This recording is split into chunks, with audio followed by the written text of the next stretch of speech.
इमाम यूसुफ सालेही ने नकल फरमाया। कहते हैं कि मैं हुजूर के साथ एक जंग पे गया तो वापस हम आ रहे थे तो उस जंग में बड़ी फतह हुई।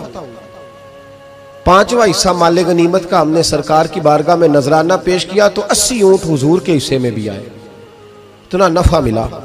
वापस आ रहे थे तो एक जगह शाम का वक्त हो गया, कुछ इलाका अच्छा मिला तो हुजूर ने फरमाया सफर आगे ना करो, यहीं पड़ाव कर लो, पता नहीं आगे जाके कोई ऐसी अच्छी जगह मुयस्सर आए ना आए।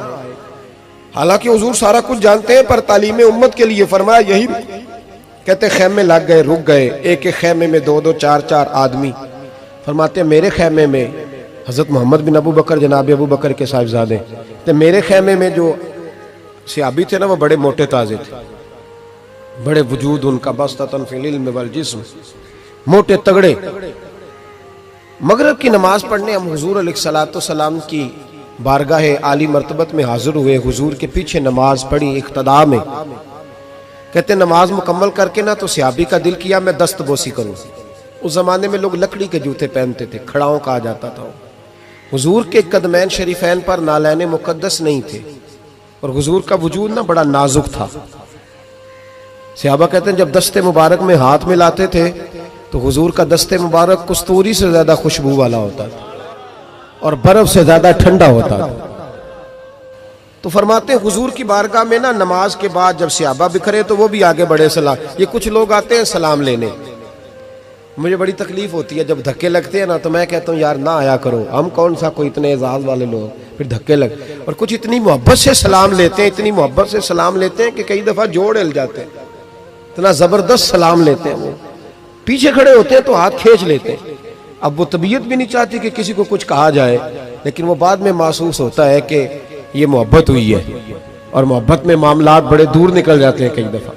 तो मोहब्बत तो इसका नाम है कि महबूब को आसानी किस बात में है, महबूब को आसानी किस बात में है, मोहब्बत इस चीज का नाम। इस चीज का नाम नहीं कि मैं क्या ख्वाहिश कर रहा हूं, महबूब वो वाली करे ना, वो राजी किस बात में है। मैं गुड्डी ते हथ डोर सज्जन दे, वो जेंज रखे उंज रहना है, वाजिब नहीं जे विच शरीयत मंदा खसम नु कहना।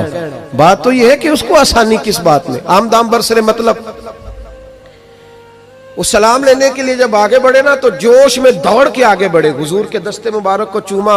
लकड़ी के जूते पहने थे, हुजूर के कदम मुबारक पे जूता नहीं था, उन्होंने अपने पैर से हुजूर का पैर दबा दिया। तो जो है मेरी बात पर, ये बाटा के जूते पहनने वाला जब किसी का पैर दबाता है ना और बंदा भी तगड़ा हो तो एक दफा समझ आती है कि किसी ने पैर दबाया है।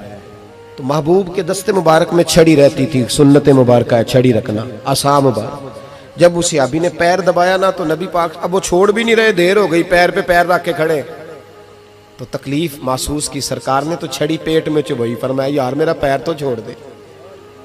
अब वो पीछे हटे तो बड़े परेशान हुए कि ये मुझसे क्या हो गया, कांपने लगे, रोने लगे। हुजूर ने फरमाया कोई बात नहीं जाओ। सहाबा ने भी जरा घूर के देखा, महबूब नीचे बैठ गए, अपना कदम मुबारक दबाया।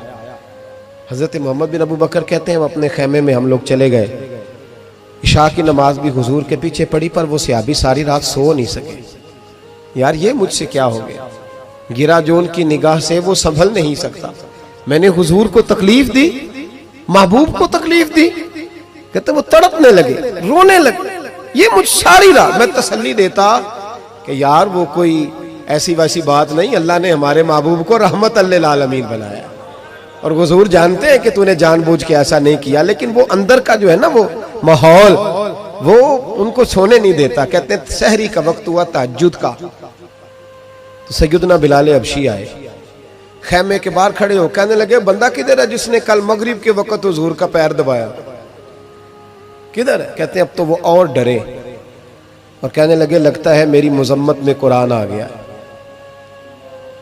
महबूब की गैर इरादी बेअदबी भी अल्लाह को पसंद नहीं, कहा लगता है आयतें आ गई, पता नहीं मेरे बारे में क्या हुक्म आया होगा, आप अपने अब्बा से कह के मेरी सिफारिश कराएंगे, जनाब सिद्दीक अकबर से कहेंगे, कहीं ऐसा ना हो कि मेरी दुनिया भी जाए और आखिरत भी जाए। कहते तड़पते सिसकते दरे रसूल पे पहुंचे, सहरी का वक्त, हुजूर तशरीफ फरमा है। कहते अब मैं और वो मुंतजिर थे कि कोई ऐसा हुक्म आएगा, पता नहीं क्या बनेगा और उस हुक्म के मामले में फिर कहां तक बात जाएगी। कुर्बान जाए जब हुजूर के सामने खड़े हुए तो सारा कुछ जानने वाले महबूब ने अपनी उम्मत की तालीम के लिए फरमाया, भाई इशा के बाद ही तुझे बुलाने का इरादा हुआ था, फिर ख्याल आया कि तू कहीं सोया होगा, शहरी में लोग उठ जाते हैं तहज्जुद के लिए, इसलिए तुझे बुलाया है। फरमाते हैं अब इंतजार था कि वो बड़ी बात आए, डर रहे थे, लेकिन कुर्बान जाए नबी पाक ने पैर दबाने का जिक्र ही नहीं फरमाया। हुजूर फरमाने लगे बुलाया इसलिए है कि कल शाम मैंने तेरे पेट में छड़ी चबो दी थी, तुझे तकलीफ हुई होगी तो अल्लाह की रिजा के लिए माफ नहीं कर देता। जनाब मोहम्मद बिन अबू बकर कहते हैं पहले तो वो अकेला रोता था, अब हम सब ने रोना शुरू कर दिया।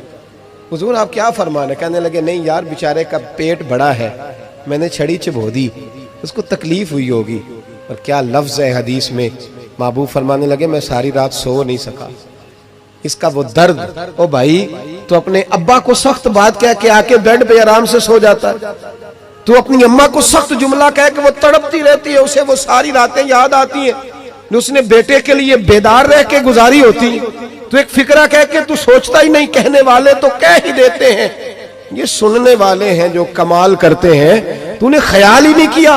महबूब फरमाने लगे सो नहीं पाया, चल अल्लाह की रिजा के लिए माफ कर दे।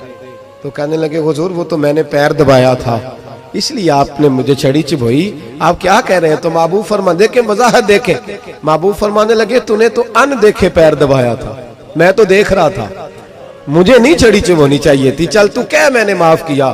तो अर्ज करने लगे हुजूर जिस तरह आप राजी है मैं भी उसी तरह ही राजी हूँ। महबूब फरमाने लगे तू तो राजी है पर मैं नहीं अभी राजी।